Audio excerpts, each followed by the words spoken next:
옆에 있는 성도님과 인사하시겠습니다. 주님과 풍성한 추석 보내세요. 주님과 풍성한 추석을 보내세요.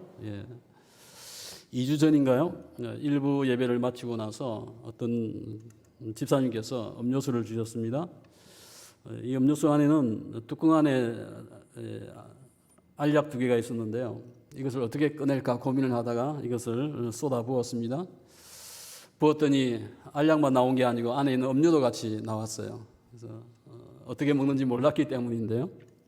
모든 물건에는 목적이 있고요. 사용 방법이 있습니다. 설명서가 있습니다. 오늘 우리의 인생에도 목적이 있고 인생의 설명서가 필요합니다. 오늘 아브라함에게도 인생 설명서가 있었는데요. 그것이 무엇인가? 그의 인생을 무엇이 이끌고 갔는가? 하나님의 언약입니다. 하나님의 언약이 아브라함에게 선포되어지고 그 언약이 계속해서 아브라함을 이끌고 견인해 나갔다고 하는 것입니다. 하나님께서 75세인 아브라함에게 갈대아 땅을 떠나게 하였죠. 하면서 너에게 많은 자손을 줄 것이다. 큰 민족이 되게 하겠다라고 약속을 주셨습니다. 이제 25년이 지났습니다. 드디어 그 아이가 자손이 될 수 있는 첫 번째 아이가 태어나게 되어집니다. 10년이면 강산도 변한다고 하는데 강산이 2번 바뀌었고 세 번째 바뀌고 있는 시점에서 긴 시간이 지나고 나서 아브라함은 하나님의 응답을 그 약속이 성취되는 것을 보게 되어집니다. 창세기 21장 1절 2절 같이 함께 읽겠습니다. 시작. 여호와께서 말씀하신 대로 사라를 돌보셨고 여호와께서 말씀하신 대로 사라에게 행하셨으므로 사라가 임신하고 하나님이 말씀하신 시기가 되어 노년의 아브라함에게 아들을 낳으니, 여기서 반복되고 있는 문장이 있었죠. 여호와께서 말씀하신 대로 2번씩이나 얘기하면서 또 여호와께서 말씀하신 시기가 되어서 아이가 태어났다라고 이야기합니다. 하나님은 이미 말씀하실 때에 언제 어떻게 아이가 태어날지를 알고 계셨던 것이죠. 때가 되었을 때에 그 말씀하신 그대로 이루셨다고 하는 것을 보게 되어집니다. 하나님은 자기가 내뱉은 그 말을 시건하지 아니하시고 그것을 기억하신다고 하는 거예요. 기억하시고 그것을 지키신다 하는 것을 저희는 보게 되어지면서 하나님은 한치의 오차도 없이 확실하게 그의 약속을 성취하시는 신실한 하나님인 것을 저희가 깨닫게 되어집니다. 저희는 늘 까먹죠. 그 약속을 하셨어? 시간이 지나면 까먹지만 하나님은 잊지 않습니다. 90세의 사라가 아이를 가졌습니다. 태동을 느꼈습니다. 아이를 품에 안고 9개월, 10개월 지내면서 그 아이가 이제 태어났습니다. 얼마나 아픈 산고였겠습니까마는 그는 굉장히 기뻤을 것입니다. 그 감격을 이루 말로 할 수 없었을 것입니다. 그녀는 수많은 상처와 한이 맺혀 있던 여인이었지만은 아이가 태어나면서 모든 문제가 해결되어졌습니다. 저에게 3명의 자녀가 있습니다. 제가 낳은 것은 아닙니다. 아이를 낳은 아내가 남편보다 어떻게 하겠어요? 더 많이 체감을 하고 더 큰 감격에 있을 것 같습니다.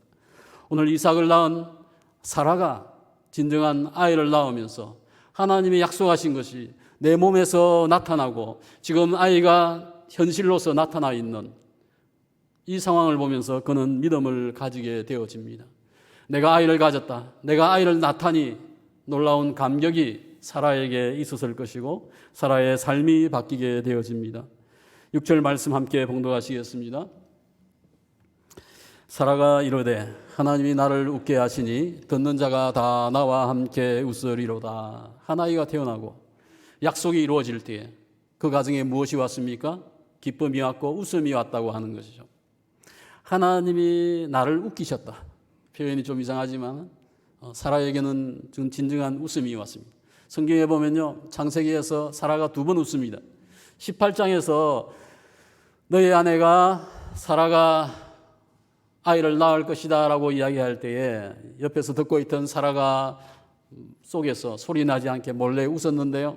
그 웃음이 이제는 바뀌어서 하나님이 나를 웃기셨다라고 고백하고 있습니다. 이 웃음은요, 이 감격은요, 나만이 아니고 이 소식을 듣는 모든 자가 함께 웃을 것이다, 기뻐할 것이다 라고 그는 고백을 하고 있는 것입니다.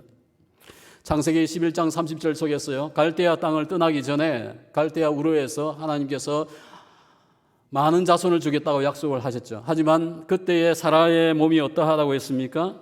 사라는 임신하지 못하는 몸이었고 자식이 없었다라고 선포하고 있습니다. 하지만 21장에 와서 25년이 지나고 나서 지금 그 몸에서 아이가 태어났습니다. 하나님께서 그녀의 멍든 가슴, 한이 가득한 그 가슴 속에 기쁨을 가득 채워주신 것입니다. 어찌 감사하지 않겠습니까? 그녀는 이제 그 기쁨을, 그 출산의 기쁨을 이웃과 함께 나누게 되어집니다. 오늘 이 웃음은 하나님의 언약이 불가능을 뛰어넘어서 성취된 것을 몸소 체험한 여인의 웃음입니다. 즐거움입니다. 과거에는 불가능합니다. 내 몸을 보십시오라고 이야기하였지만은 그는 이제 기뻐하는 자가 되었습니다. 2절과 5절과 7절 속에 보면요, 아브라함은 늙었다고 하였습니다. 또한 그는 백세였다고 이야기합니다. 그는 노경이었다고 이야기합니다. 창세기의 기자는 계속해서 아브라함은 늙었다, 백세였다, 도저히 아이를 낳을 수 없는 불가능의 상황을 이야기하면서 그 몸에서, 그 사라에게서, 송장과 같은 그 몸에서 아이가 태어났다라고 이야기하고 있는 것입니다. 아브라함과 사라가 하나님의 그 언약이 성취되는 것을 같이 체험한 것입니다. 믿음은 바라는 것의 실상이고 보이지 않는 것의 증거라고 하였습니다. 말로만 듣고 또 믿고 소망하였던 그것이 실체가 되어서 아이가 되어서 나타났을 때에 감격하고 있는 것입니다. 하나님의 언약은요, 죽은 태에서도 생명을 살리고 태어나게 하는 말씀입니다. 하나님의 말씀은 골고다에서 십자가에 죽으신 그 아들 예수님을 다시 부활하는, 살리시는 하나님의 말씀인 것을 기억해야 합니다. 하나님의 말씀이 우리에게 임하면요, 우리의 이성을 벗어나고 우리의 마음을 감동시켜서 저희가 하나님을 믿게 되어지고 믿는 자가 되어집니다. 이성 밖에서 하나님을 경험하게 되어집니다. 말씀을 통해서 저희는 세상의 영원한 것이 무엇인가를 만나게 되어지고요, 이 말씀을 통해서 내 시간 속에서 하나님의 시간과 연결되어지는 것을 발견하게 되어집니다. 하나님의 말씀은 반드시 성취되어진다고 하는 것을 기억해야 합니다. 여기에 성경책이 있습니다. 여러분이 가지고 있는 성경하고 같은 성경입니다. 이 말씀 속에, 이 성경 속에 하나님이 우리에게 주신 약속이, 언약이 몇 가지가 있을 것 같습니까? 어떤 분이 연구하고 조사해보고 하는 얘기가 뭐냐면 이 말씀 속에 5,000개의 약속이 있다고 이야기합니다. 수많은 약속이 매 페이지마다 몇 개씩 하나님의 약속이 나온다고 하는 거예요. 하나님이 하겠다, 하시겠다, 한다고 하는, 네가 헌신하면 내가 응답해주고 회개하면 용서해주는 이와 같은 수많은 약속이 있다고 하는 것입니다. 약속이 5,000개가 있다고 하면요, 응답도 5,000개가 있는 거예요. 하나님이 언약을 주시고 그것을 성취하는 것이 성경의 이야기입니다. 우리에게 주신 수많은 언약이 있는데 여러분께서는 몇 가지를 지금 성취하고 맛을 보았습니까? 몇 가지의 말씀이 내 삶 속에 경험이 되어지고 그 약속이 내 속에서 이루어지고 있습니까? 성경을 읽으시면서 이게 하나님의 약속이구나, 그리고 그 말씀을 믿고 순종해 보십시오. 그리고 나서 이것이 이루어지면 거기에 표시를 하십시오. 1년이 되고 2년이 되고 하나님의 말씀이 내 속에서 체감이 되어지고 내 속에 감동이 되어지고 역사하는 것을 체크해 보십시오. 수많은 하나님의 은혜가, 감사가 우리 속에 있게 될 것입니다. 오늘 저희의 인생을 끌고 가는 것이 세상에 성공한 어떤 롤 모델, 유명인, 경험적인 수치, 통장에 있는 잔고가 아니고 하나님의 말씀이 내 인생을 이끌고 갈 수 있어야 합니다. 그 약속 앞에 내가 믿음으로 반응할 때에 그 말씀이 나를 이끌고 가게 되어집니다. 오늘 사라에 대해서 생각해 보겠습니다. 사라의 출산은 모두가 기뻐하였습니다. 하지만 기뻐하지 못하는 두 사람이 있었습니다. 하갈과 그의 아들 이스마엘이었습니다. 왜이죠? 지금까지는 이스마엘이 아브라함 집에서 유일한 독자였습니다. 아들이었습니다. 더 이상의 자녀가 없다고 하면 이스마엘이 상속자가 되어지고 아브라함의 모든 것을 떠안을 수 있는 아주 좋은 상황이었지만 지금 이삭이 태어났습니다. 여자가 아니고 아들로 태어났습니다. 하갈과 이스마엘은 마음속에 불안하기 시작했습니다. 염려가 되었습니다. 이제는 모든 상속권은 누구에게요? 이삭에게 넘어갈 수밖에 없는 상황입니다. 정실 부인이 아이를 낳았으니까. 모든 관심이 이삭에게 초점이 맞춰지고요. 이삭이 점점 커갈 때에 그들 염려는 더욱 정복되어지고 결국 이삭의 축하 잔치에서 사단이 납니다. 한국에서는 아이가 태어나면 1살 되면요 돌잔치를 하죠. 히브리인은 1살 때 하는 것이 아니고 3살쯤 젖을 떼고 나면 돌잔치를 합니다. 모유를 먹이고 젖을 떼면요 이유식을 하면서 마을 사람을 불러서 잔치를 배설을 한다고 합니다.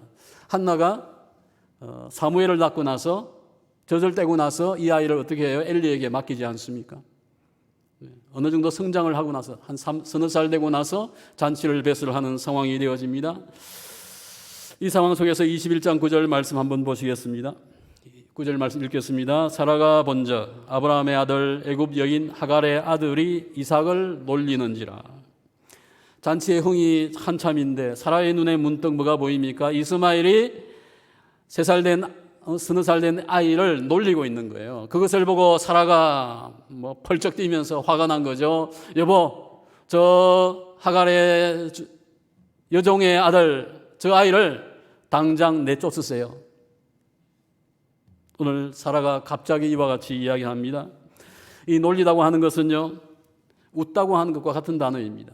금방 사라가 웃었잖아요. 그 단어와 같은 단어예요. 하지만 어떤 문맥 속에서는 이것이 흉내낸다, 놀린다, 비웃다는 뜻이 될 수도 있습니다. 어떤 상황 속에서는 이 단어가 성희롱, 성폭력이 될 수도 있습니다. 어떤 상황이 있는지는 알 수 없지만 아마도 이스마엘은 이삭을 향하여서 좋지 않은 행동을 하였다고 생각되어집니다. 지금 17세의 이스마엘, 그는 감수성이 있는 자기를 통제할 수 없는 청소년의 나이였습니다. 아직도 아이였어요. 그 아이는 아마도 내가 장자이다, 내가 먼저 태어났다, 이 3살 된 꼬마 아이에게 모두가 마음을 두고 있느냐. 그는 세상 사람들이 이웃이 내가 장자임을 알기를 원했을 것 같습니다. 21장 10절 말씀 함께 봉독하겠습니다. 시작. 그가 아브라함에게 이르되 이 여종과 그 아들을 내쫓으라. 이 종의 아들은 내 아들 이삭과 함께 기업을 얻지 못하리라 하므로. 여보, 저 여종과 저 아이를 내쫓으세요. 우리의 문중에서 지워주세요 하는 요구입니다. 사라가 이같이 분노하는 것은 안주인의 입장에서 법적인 권리를 가진 자로서 할 수 있는 것이었습니다. 자기 아들을 보호하려고 하는 모성애의 분노였다고 생각할 수 있습니다. 그는 이삭이 이 이스마엘과 함께 있게 되어지면 이삭의 상속권이 그 장자의 권리가 위험하다라는 것을 느끼기 시작했습니다. 하여서 이스마엘이 이삭과 같이 이 가정에 있을 수 없다라고 결정하고 단호하게 판단을 하고 있는 것입니다. 오늘 금방 이 말 속에서 보면요, 사라가 뭐라고 했습니까? 하갈을 보면서 그 여종과 그 아들 애굽 여인 이와 같이 표현을 하였습니다. 이스마엘이라는 이름을 안 불러줘요. 의도적인 것이죠. 이스마엘은 아브라함의 아들이 아니다라고 사라는 마음에 품었기 때문에 여종의 아들이며 그녀의 아들이다라고 이야기를 하고 있습니다. 아브라함 당신의 아들이 아닙니다, 여종의 아들입니다라고 이야기를 하고 있는 것이 사라의 표현입니다. 오늘 사라는 무엇을 생각합니까? 상속권을 생각합니다. 하나님께서 너희 몸에서 날 자가 너의 상속자가 될 것이다 라고 이야기하였습니다. 사라에게도 네가 낳는 자가 언약의 자녀이고 그 자손을 통하여서 큰 민족이 되게 하겠다고 하였는데 그 약속이 있는데 지금 아브라함은 그 약속과는 별개의 뭐예요? 먼저 태어난 이스마엘, 그 아이에게 마음을 두고 있는 것입니다. 그 아이가 태어날 때에 아브라함은 마음이 그 아이에게 집중되어지고 하나님을 멀리 했었습니다. 13년 동안 그 아이에게 초점을 맞출 때에 하나님께서 침묵하셨던 것을 저희는 기억할 수 있습니다. 오늘 하나님께서는 아브라함이 과거에 하나님을 떠나서 섬기던 키우고 있던 그 아이를 떠나보내시기를 원하시고 있는 것입니다. 갈라디아서에서 바울 사도가 이 사건을 영적인 의미를 이야기하면서 이스마엘은 율법의 아들, 종의 아들, 육체의 아들로 이야기합니다. 이삭은 성령에 속한 자유한 여인의 아들이다라고 이야기를 하였습니다. 오늘 이야기는 서자에 대한 이야기를 하는 것이 아닙니다. 인종차별과 어떤 인권에 대한 이야기를 여기서 이야기하는 것이 아닙니다. 이스마엘과 이삭의 차이는 무엇입니까? 육에 속한 아들과 언약의 자녀가 누구냐 하는 것을 구분하고 있는 것입니다. 21장 속에서 아브라함은 여전히 뭐해요? 이삭이 태어나고 나서도 나에게는 아들 2명이 있다라고 생각하였습니다. 이스마엘도 나의 아들, 이삭도 나의 아들. 육체로는 아들 맞지만은 하나님이 정하신, 하나님이 원하는 언약의 아들은 2명이 아니고 1명이었습니다. 1명은 포기해야 되는 상황입니다. 아브라함과 아브라함의 차이를 지난번에 이야기했습니다. 아브라함은 뭐죠? 존귀한 아버지, 한 가정의 아버지입니다. 아브라함은 무엇입니까? 열방의 아버지, 모든 민족의 아버지가 아브라함입니다. 아브라함일 때에 과거에 하나님을 등한시하며 믿음이 연약할 때에 낳았던 이스마엘을 하나님은 언약의 자녀로 택하지 않았습니다. 아브라함이 되어졌죠. 하나님께서 이제는 너는 내 앞에서 행하고 온전히 살라라고 말씀하시면서 아브라함에게 이름을 계명해 주었습니다. 아브라함으로 바꿔주시면서 그 다음에 내가 너에게 아이를 주겠다. 그 아이는 이삭이다라고 말씀해 주셨습니다. 언약의 자녀가 태어났음에도 불구하고 아브라함은 여전히 옛날 아이를 붙들고 옛날 과거에 자기가 세상 속에 있을 때에 하나님을 떠나 있을 때에 그 아이를 붙들고 있는 모양인 것입니다. 16장 16절 속에서 보면요, 창세기 아브라함에게 이스마엘을 낳을 때에 아브라함이 86세였다라고 하였고요. 오늘 21장 5절 속에서는 아브라함이 그의 아들 이삭이 그에게 태어날 때에 100세였다고 합니다. 두 문장이 같은데요, 주어가 바뀝니다. 아브라함이 나왔었고 뒤에는 뭐가 나왔어요? 21장에서는 아브라함이에요. 아브라함이 낳은 자는 이스마엘이지만 아브라함이 낳은 자는 누구예요? 이삭이다라고 이 창세기의 기자는 강조하고 있습니다. 두 아이가 태어날 때 아버지의 정체성이 달랐다고 하는 것입니다. 아브라함일 때 낳은 이스마엘과 아브라함일 때 낳은 이삭은 달랐다고 이야기하는 것입니다. 하나님께서는 이삭만이 아브라함, 열국의 아비가 낳은 진정한 언약의 자녀가 되어진다라고 이미 약속을 하셨기 때문입니다. 오늘 사라가 굉장히 단호합니다. 왜 단호하죠? 후환을 없애기 위해서이죠. 아이를 내쫓으세요 라고 단호하게 남편에게 요구하고 있습니다. 인간적인 경제심과 질투와 위기 속에서 이와 같이 판단을 하였다고도 볼 수 있지만 그것보다는 이 여인은 지금 무엇을 생각하고 있습니까? 하나님이 주신 언약입니다. 그 언약이 뭐죠? 너의 몸에서 난 자가 그 자손이 될 것이다. 큰 민족의 시초가 될 것이다. 시작이 될 것이다 라고 이야기하였기 때문에 그녀는 언약의 상속권과 정통성을 지키겠다고 하는 마음이 있었던 것입니다. 하여서 남편에게 그와 같이 요구를 하고 있습니다. 이것이 사라에게 주어진 사명이었던 것 같아요. 오늘 본문 속에서 사라가 많은 말을 하였죠. 이것이 그의 마지막 말이었습니다. 하나님께서는 사라에게 아이를 낳게 하고 그 아이를 지키게 하는 그 사명을 그녀에게 주셨습니다. 사라는 아브라함에게 하갈의 아이를 포기할 것을 요구하고 있습니다. 이삭과 이스마엘이 같이 상속을 받는다고 하면 복잡한 문제가 생기기 때문에 그는 그것을 거부하고 아브라함에게 포기하라고 이야기하고 있는 것입니다. 왜 이 사라가 갑자기 신실한 믿음의 여인이 되어졌습니까? 단순한 이유입니다. 그가 하나님의 언약을 체험했기 때문이에요. 내가 아이를 낳을 수 없는 몸인데 도저히 불가능한 것인데 누구도 상상할 수 없는 것인데 내 몸에서 아이가 태어났어요. 언약에 맞추어서. 언약에 의해서 태어난 것을 그가 경험하고 나서 그의 신앙과 삶이 바뀐 거예요. 아, 하나님의 언약은 이루어지는 것이구나. 그것을 몸소 체험을 하였기 때문입니다. 하여서 이제는 남편을 격려하고 남편을 독려하면서 언약을 붙들라고 이야기를 하고 있는 반전의 상황이 되어진 것입니다. 오늘 이 여인은 신실한 열국의 의미가 이미 된 듯합니다. 사실은요, 하나님께서 이 사라를 지금 바꾸어 가시는 거죠. 찾아와서 이야기하시고 믿음을 세워주시고 아이를 가지게 하고 아이를 낳게 하시면서 그 사라의 믿음은 하나님을 경험하고 믿음이 신실하게 바뀌어져 갔습니다. 아내가 이스마엘을 내쫓으라고 하니까 아브라함은 어떤 마음이었을까요? 매우 화가 났습니다.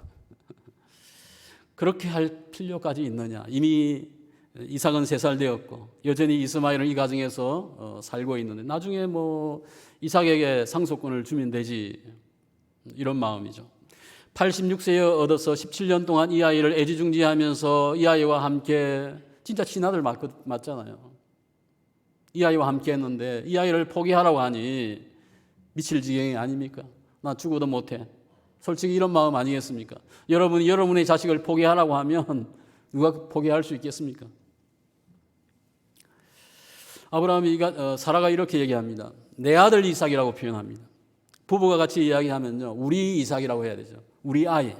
그런데 성경에 자세히 보시면 사라가 내 아들 이삭이라고 이야기합니다. 무슨 얘기입니까? 아브라함, 당신이 이스마엘을 당신의 아들로 여긴다고 하면 이삭은 당신 아들 아닙니다. 내 아들입니다. 라는 얘기죠. 지금 시위하고 있는 거예요.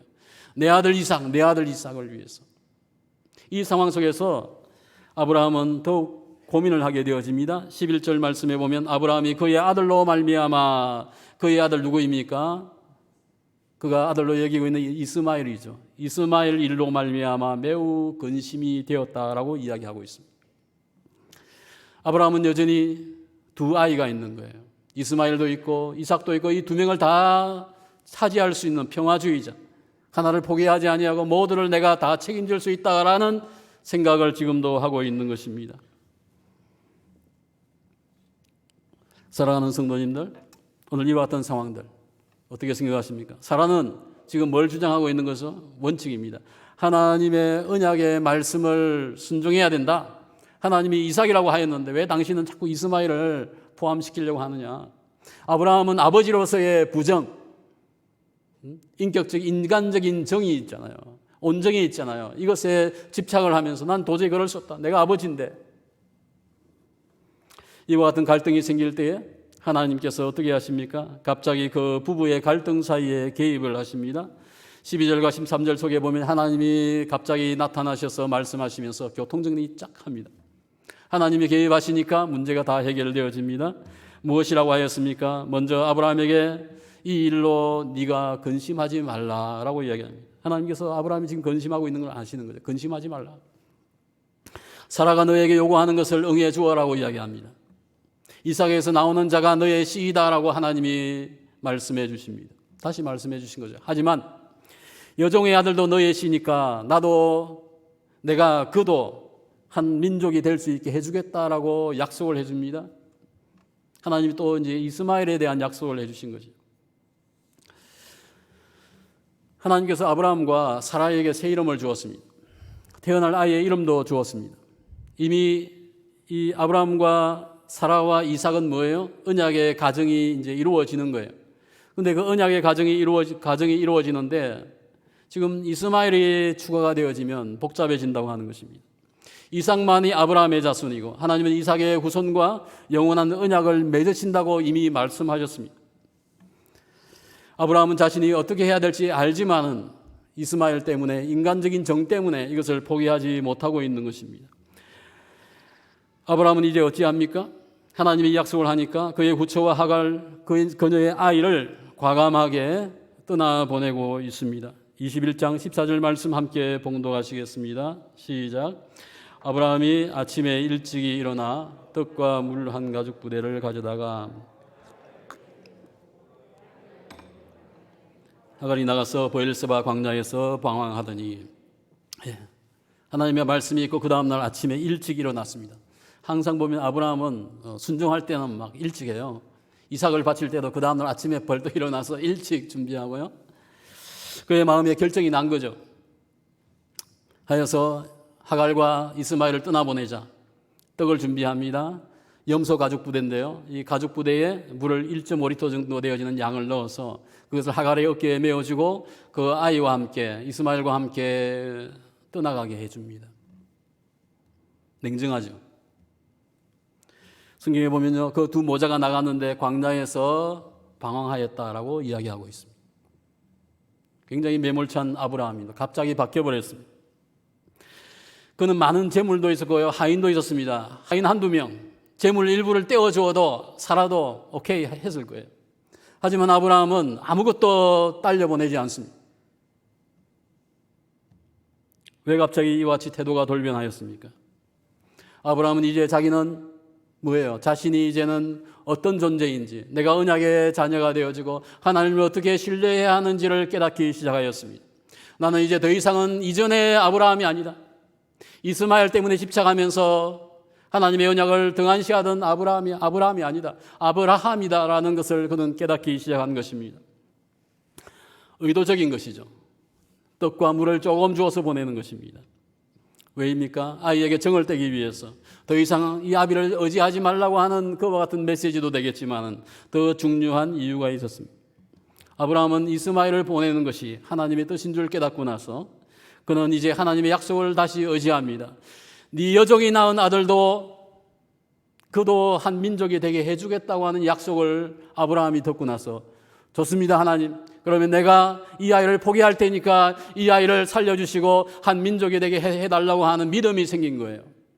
그래서 그는 이제는 아무것도 주지 아니하면서 너희가 아무것도 가지지 않아도 하나님이 살려줄 것이고 하나님이 지켜주실 것이다 라는 믿음을 가지고 이스마엘과 하갈을 그냥 내어보내고 있는 것입니다. 매몰차게 냉정하게 포기하고 있습니다. 뒤에 본문 속에 나중에 읽어보십시오.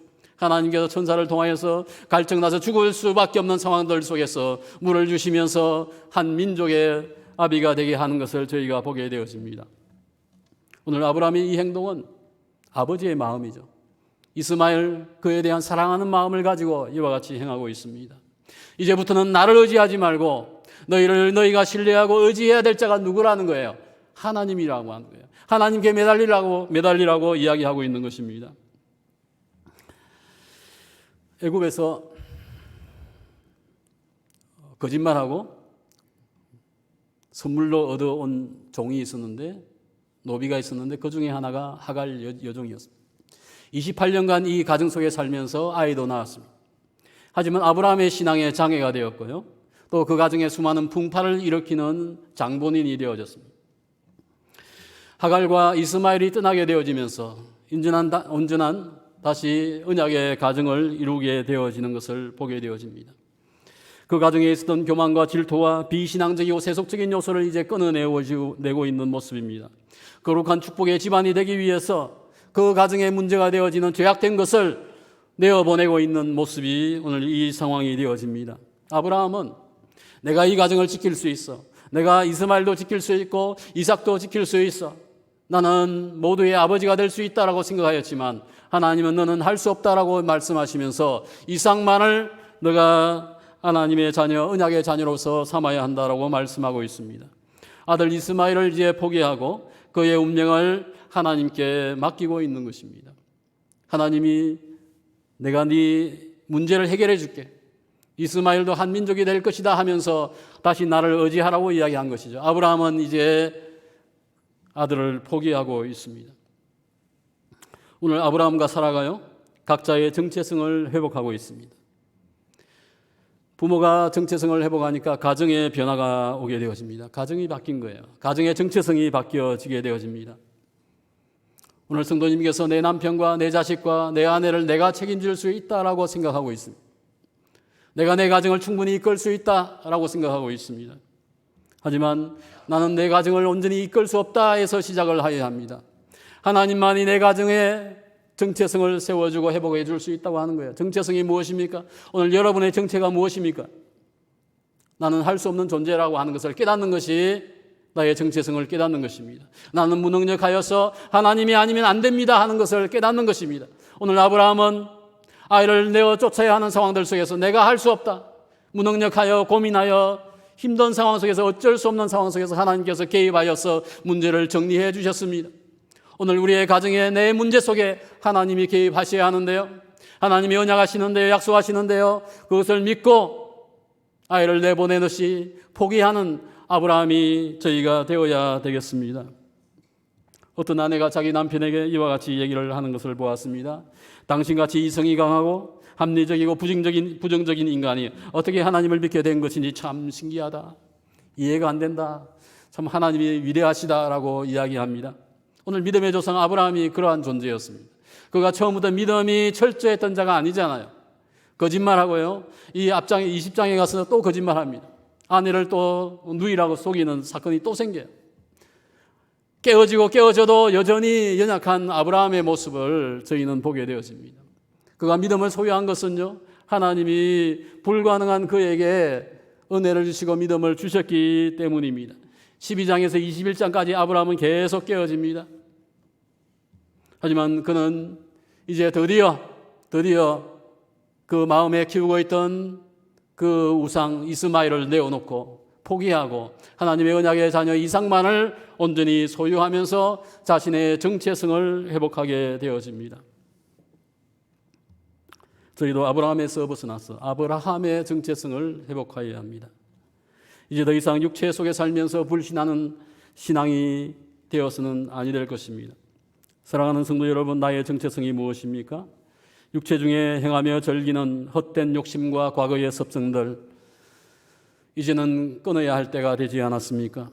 나의 정체성은 이미 바뀌었는데 나의 습성이 여전히 내 정체성을 모호하게 만든다고 하면 그 습성은, 그 과거의 아브라함의 그와 같은 습성은, 죄악은 끊어내어야 한다고 하는 것입니다. 과거에 중국에 있을 때 한 일면식이 없는 한 자매님이 저에게 전화를 하였습니다. 누군지 몰라요. 지금도 몰라요, 누구인지. 어떤 고민을 가졌는데 예수님을 믿고 나서 고민이 생겼습니다. 자신이 지금 유부남과 사귀고 있고 관계를 가지고 있는데 어찌 해야 되겠습니까? 예수 믿고 나니까 자기의 죄악이 보인 거예요. 변화되고 바꾸만 나니까 이것을 어찌 해야 되나 고민 속에 빠졌습니다. 말씀의 원리를 쫓아서 불륜의 관계를 끊어내고 신앙을 지켜야 한다고 고민하였습니다. 예, 그같이 하겠습니다. 회개하고 기도해주고 그 뒤 이야기는 저도 잘 모르겠습니다. 오늘 예수님을 믿는 저희는요, 과거의 내 삶, 내 이전의 삶 속에서 여전히 헤매이고 있는 우리 자신이 되어서는 아니 될 것입니다. 과거의 죄악과 아브라함 일대의 습성을 끊어내고 언약에 순종하는 아브라함이 되어져야 한다고 하는 것입니다. 아브라함의 정체성을 회복해야 합니다. 내가 죄인임에 무능력하며 아무것도 할 수 없다고 하는 것을 발견하면서 나에게 주님 하나님 아니면 할 수 없다고 하는 나의 정체성을 발견할 수 있어야 합니다. 벌써 단풍이 지고 있는데요, 지지는 않지만 물들고 있습니다. 한국의 단풍은 어느 국가를 가봐도 참 가장 멋진 단풍인 것 같습니다. 나뭇잎이 시간이 지나면요, 온갖 형형색색 물들고 시간이 지나면 낙엽이 지게 되어집니다. 하나님의 말씀이 그와 같이 우리의 마음과 심령 속에 물들고 형형색색 말씀이 내 속에 충만하여지고 그 언약이 나를 이끌고 나아갈 때에 우리의 삶이 정말 충실한 건강한 나무와 같이 성장할 수 있습니다. 올 가을 단풍이 지고 나면요, 내년에 또 봄에 또 나뭇잎이 핍니다. 또 가을이 되면 또 단풍이 집니다. 하지만 나무는 여전히 건강하게 성장할 수가 있는 것입니다. 우리는 날마다 내 자아 속에, 내 삶 속에서 거짓되고 악한 것을 잘라내고 내 자신이 날마다 죽어야 한다고 하는 것입니다. 그 죽는 것이 내가 없어지는 것이 아니고 내가 사는 것입니다. 내 뜻이 포기되어지고 하나님의 뜻이 사는 것입니다. 내가 죽을 때 하나님이 행동하십니다. 하나님이 개입하십니다. 매 때마다 하나님께서 내가 당면한 문제 가운데 개입하십니다.